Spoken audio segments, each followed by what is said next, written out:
Welcome back to Comics with Drew. I'm Drew, and I think a lot of people out there have been saying, I bet Drew of Comics with Drew has stopped reviewing Spider Man comic books. He's definitely lost interest. He doesn't care about it anymore. He doesn't have the time to do any comic book reviews. Guess what, mother? That is not the case. So, welcome back to another episode of Comics with Drew, where Drew reviews a Spider Man comic book. And today's contestant is we're just picking up where we left off, really. This is issue number 9, The Amazing Spider Man. Number 9, with John Romita Jr.'s main cover of this. So, I hate this comic. But it's actually interesting because I hate this comic for reasons other than why I've been displeased with the other comics in this particular run of Spider-Man. This comic is an example of a tie-in that comes at you out of nowhere. I am not a fan of that kind of situation where you're reading a book, right? And you're in the middle of a story and you're in the middle of an entire arc, and then bam, out of nowhere, you get this rando issue that has nothing to do with anything. Now, a lot of people will say, "Oh, well, that's like a filler issue or a fill-in issue," and that's actually different. So I can appreciate that sort of thing, but what this is a tie-in to this event that they want to do across a bunch of other books, and they want to do it basically as a ripoff of something called the Met Gala. So, if you're not familiar, this is the Hellfire Gala, and they are doing this crossover with X-Men, right? I don't read X-Men, so I don't have any idea what's going on there because I quite frankly don't care. But one of the things that has always bothered me about the Hellfire Gala stuff is because what it is it's a knockoff of the Met Gala. Okay, now the Met Gala is, if you're unfamiliar, a fashion show basically where a bunch of super wealthy people dress up like imbeciles, right? Okay, and they're trying to be fashion conscious, and it's one of the most useless things I can possibly think of. So, and I think one of the reasons why it's even more useless is because it's so exclusive as to be almost a Mean Girls club. So when you are looking at this from a perspective of drawing or writing comics or producing comic books, I don't really understand why you would do that. And the reason why is because Hellfire Gala has a bunch of superheroes. And what do superheroes do? Superheroes dress like imbeciles on a daily basis. That's the whole point. They dress like, they have these outlandish costumes and they run around doing outlandish things. And that's what the Met Gala is, only for normal people. So I don't know why you would do a Hellfire Gala or Gala, if you want to be super bougie, with superheroes. Anyway, that's an aside. That's your bonus freebie Drew rant about something stupid with comics. But this is a comic that is a one-off kind of tie-in to the Hellfire Gala. So it already has a strike against it. I'm already irritated with the first 8 issues of this run. Now we're going to throw in something that, in my opinion, is a complete and utter waste of time. So, that being said, let's talk about the cover. The cover, now, here's the thing. John Romita Jr. doesn't actually draw this book. He only draws the cover on this book, right? So let's think about this, right? Well, what's on this cover here? We have Spider-Man and we have Wolverine, right? So you have two of the most dynamic comic book characters that exist, and only John Romita Jr. could make it look boring. Okay, I mean, only John Romita Jr. could make this look like this. And I just look at it. I mean, look at Wolverine. He's just kind of like he's like posing. It's not like he's actually in an action shot. This is like John Romita Jr. drawing this comic. It's like some person knowing the winning lottery numbers, right? And they go to fill out the ticket, and instead of actually putting numbers in, they put letters and lose because having Spider-Man and Wolverine on the same cover is a cannot miss proposition. You should be able to. This should be. I think every artist out there, every professional artist, amateur artist, anybody who is interested in drawing comic book art, should have in their mind kind of like, a spare clip of an art image, right? It's like, if I were to ever draw these characters, this is what I would do. And I don't think that John Romita Jr. has that. I think John Romita Jr. is just kind of like drawing something, whatever, and it also, by the way, this kind of cover where you have them facing off a villain that's in the foreground, you want to make this something that, you don't really ever want to do this. This is a bad shot because you're missing a third of what the image is, right?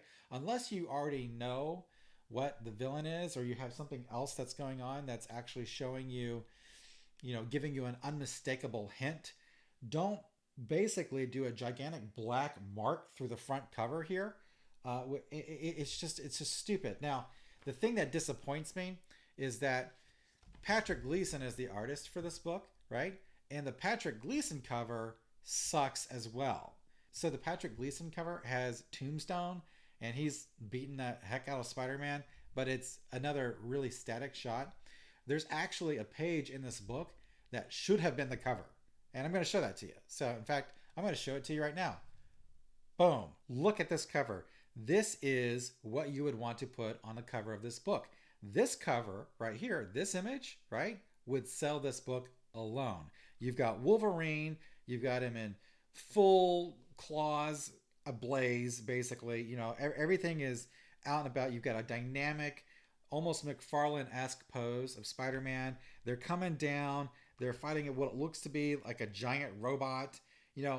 This is a perfect place to put the Amazing Spider-Man #9 and, Gleason and Zeb Wells and whatever. So, this is one of these things where I feel like, constantly this title is being mismanaged. And it's one of the reasons why this is just a bad example of Spider-Man. You have these wonderful opportunities. Hey, John Romita Jr., we're going to do a comic where we're going to have Wolverine and Spider-Man on the cover. Give us the best thing you got. And this is what he gives you. This is asinine. So, but then you've got Patrick Gleason drawing it, right? And Patrick Gleason, everybody knows, is a fantastic artist, right? I mean, he's got some interesting quirks, but I mean, you cannot deny the fact that Patrick Gleason generally knows what he's doing with his art. And he gives you this page, and somebody decides that this should not be the cover. So that's just the cover, right? So let's get into the book, right? So we open the book, the first page, and we're at the Hellfire Gala, again, if you're super snobby, and you've got basically you're in media res. They drop you in the middle of the story, and here we already have an ongoing story with Peter, right? So this dropping us here in this party, we don't know why he's here. We don't know any of this, and not only that, you've got three people talking. One of them's not on the page, right? And so you got the red outline for Peter's dialogue, and then you've got this little kind of thought bubble, this is a weird bubble, by the way, where someone else is speaking, and you just don't know who it is. But basically, it's just Peter coming to this party, eating food, and having conversations that would not be intellectually stimulating to even a 5-year-old, right? I mean, it's a miracle in the first 3 pages here that there's not a fart joke. That's how bad the writing is on this.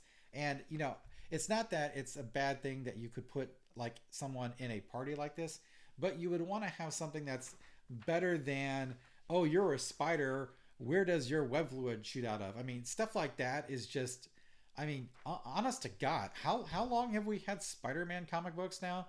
Like what? Coming up on 50 years, 50, 60 years now.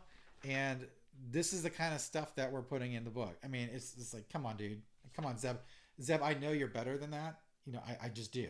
But enough of that. Let's get to the second page. Now, it's difficult to find out where you're going. Okay, so it's a double page spread, and you're supposed to follow these panels all the way across the top and then go back down and then to the other page, the first page again, and go back across.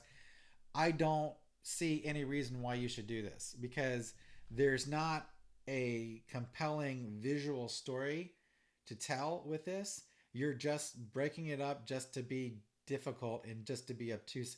In my opinion, I do not like layouts like this. The entire top part of this is basically recapping Peter's night until he sees MJ. And then apparently the plot here is that Logan or Wolverine has determined that Mary Jane Watson is being held hostage and they have to rescue her, right? So again, we're completely throwing out the entire first 8 issues to do this one off, and it's a Wolverine Spider-Man rescues Mary Jane story. So I don't really want to get too far into this, but suffice to say, there's a lot of mutant mind control stuff, telepathic stuff, and there's just not a lot to recommend this. So other than the fact that Peter doesn't appear to be acting quite like he has been acting the last 8 issues, which I guess is great. Even so, it's a bit of a whiplash situation. So essentially what happens here is Mary Jane is being held hostage. I don't even know why she's at this freaking party, to be perfectly honest with you. I honestly do not know. I am sure that there's an explanation here. I don't care. Moira McTaggart basically has taken Mary Jane hostage, and the plot is essentially Wolverine and Spider-Man rescuing her. So Moira takes Mary Jane to France. There's a teleport involved, and then there's a stupid joke about that. And Wolverine's got some kind of EMP device that's going to release this claw that's kind of disguised like a necklace around Mary Jane's neck. And I don't really care. You've probably already read it. It's been out for like, what, 3 months now? 2 months now? But I just don't really understand the point of the issue. It's very confusing. It's very difficult to read. I mean, unless you're an X-Men reader, you might find it a little bit more coherent. But to me, it's very jarring. You've got a bunch of different characters that I don't know who they are because, again, I don't read X-Men books currently, so I'm not really up to date with it. So, I mean, you want to challenge my X-Men geek cred, feel free to, because I don't really have much of it. This is all about Spider-Man.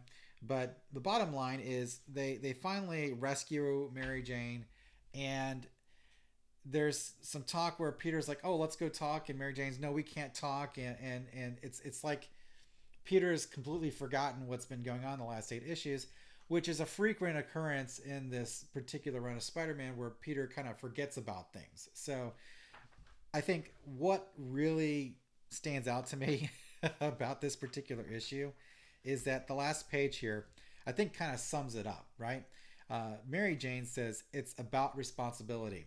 And then she's walking off, and Peter's standing there, and it's just nothing but white. And Mary Jane says, I thought you'd understand that. And to me, that's kind of like a microcosm of the entire Zeb Wells run and John Romita Jr. art. It's about responsibility. When you're entrusted with a character like this, you need to have something that is really special, right?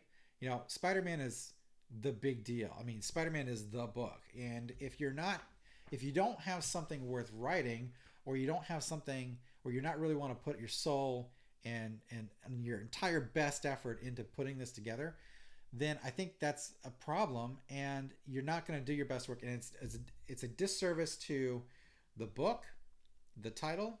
It's a disservice to fans, and ultimately, I think it's a disservice to the creatives that are working on it. So, yeah. So ultimately, The Amazing Spider-Man #9, I think it's a waste of time. This particular issue is a waste of time, and it's not like it's not like the other issues haven't been a waste of time.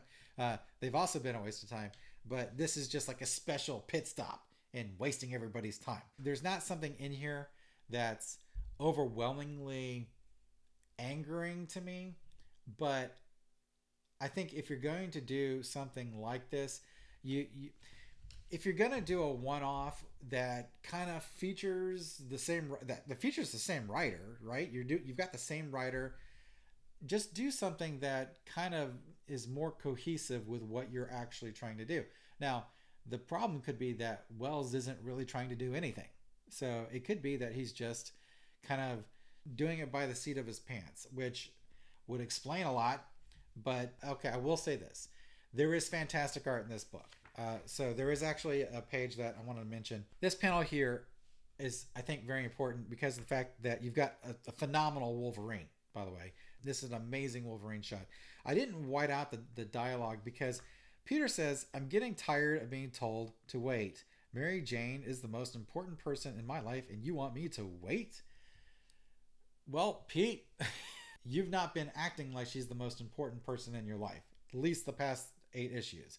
So this is just one of these things where you've got fantastic art. This actually is a panel that would belong in another dimension or another timeline, a fantastic run of Spider-Man. You've got an excellent, monstrously good Wolverine here, and you've got a very good Spider-Man. This is the way Spider-Man should look, minus the stupid backpack garbage with the glow in the dark everything. Generally speaking, this is the style that you want Spider-Man to kind of have.